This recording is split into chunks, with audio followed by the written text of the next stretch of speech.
अस्सलाम वालेकुम नाज़रीन व सामीन। नाज़रीन, आज हम आपको बताएंगे कि हारूत व मारूत कौन थे, बाबुल का कुआं कहाँ वाक़या है, हारूत व मारूत का जादू किस तरह का था।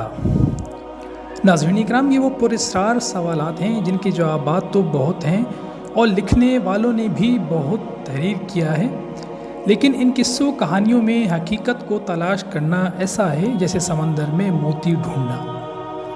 नाज़रीन इकराम, हारूत व मारूत के मुतालिक बुनियादी तौर पर दो तरह की रिवायतें मिलती हैं। एक वो जो कुरान व अहादीस और ताबीन की अक़वाल में मौजूद हैं,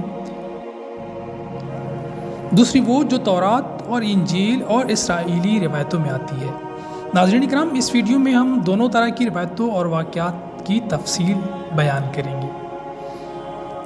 रवायात के मुताबिक हज़रत इदरीस अलैहिस्सलाम के ज़माने में एक दफ़ा आसमान और ज़मीन के दरमियान पर्दों को हटा दिया गया, तो फरिश्तों ने ज़मीन में रहने वाले इंसानों को देखकर बहुत हैरत और तज्जुब का इजहार किया और बोले, या रब्बे ज़ुल जलाल, हम तो गुनाह के करीब भी नहीं जाते, जबकि ये बनी आदम गुनाहों में इतना मुबतला है कि अगर हम इनकी जगह होते तो कभी तेरी नफरमानी ना करें।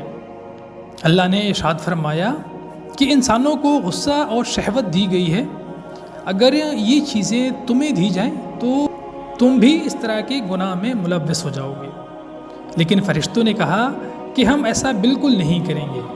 लिहाजा अल्लाह के हुक्म से फ़रिश्तों ने अपने जामात में से दो बेहतरीन और अतात गुज़ार फ़रिश्तों को चुना, जिनका नाम हारूत और मारूत था। अल्लाह ने इन दोनों फ़रिश्तों में इंसानी फितरत डाल कर दुनिया में भेजा। वो शहर बाबुल में दो खूबसूरत इंसान बन के आए और काजी के काम पे मुकर्रर हो गए, जहाँ वो लोगों के फ़ैसले किया करते थे। एक दिन इनके पास एक औरत मुकदमा लेके आई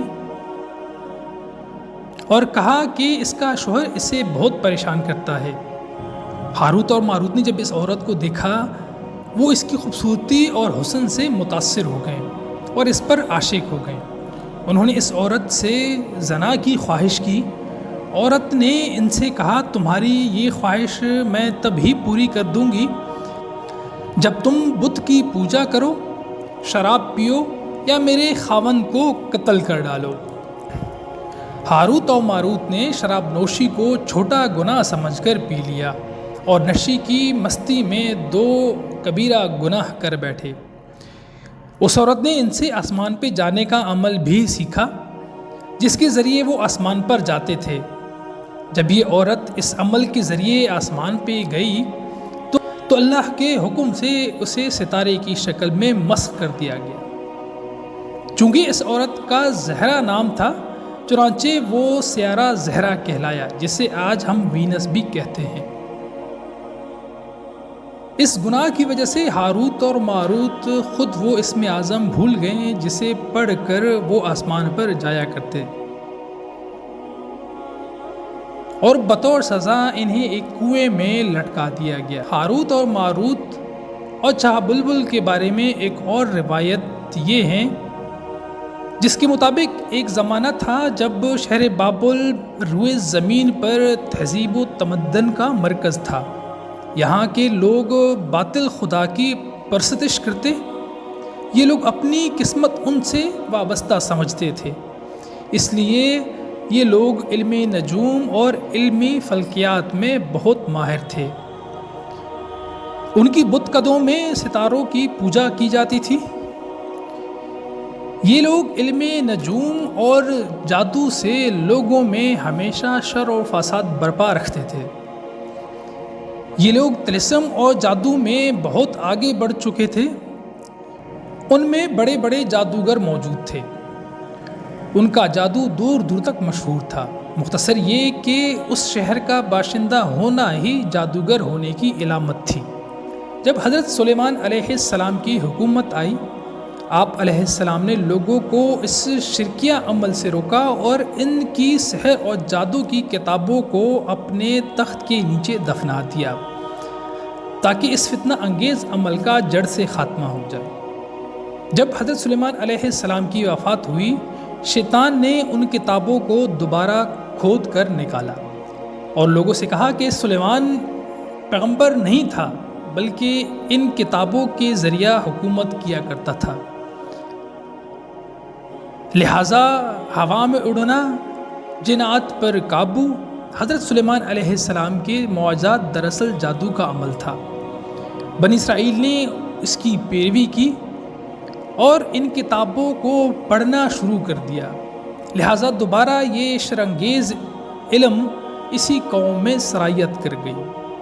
اللہ نے سلیمان علیہ السلام پر لگائے گئے الزام اور تہمت کی نفی کرتے ہوئے سورۃ البقرہ میں ارشاد فرمایا، اور انہوں نے اس چیز کی پیروی کی جو شیطان سلیمان علیہ السلام کے بادشاہت کے وقت پڑھتے تھے، اور سلیمان علیہ السلام نے کفر نہیں کیا لیکن شیطانوں نے ہی کفر کیا۔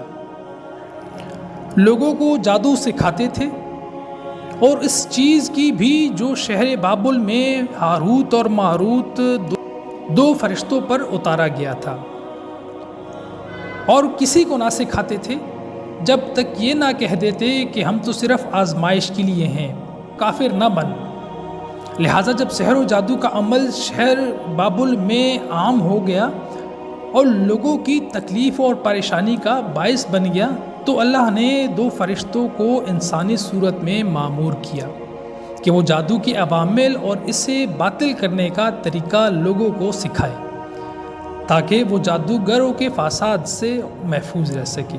لیکن یہ تعلیمات غلط مقصد کے لیے بھی استعمال ہو سکتی تھی، حالانکہ وہ فرشتے لوگوں کو تنبیہ کرتے تھے اور صراحتاً کہتے تھے کہ یہ تمہارے لیے ایک طرح کی آزمائش ہے، لیکن پھر بھی وہ لوگ ایسے کاموں میں پڑ گئے جو انسانوں کے لیے ضرر اور نقصان کا باعث تھا۔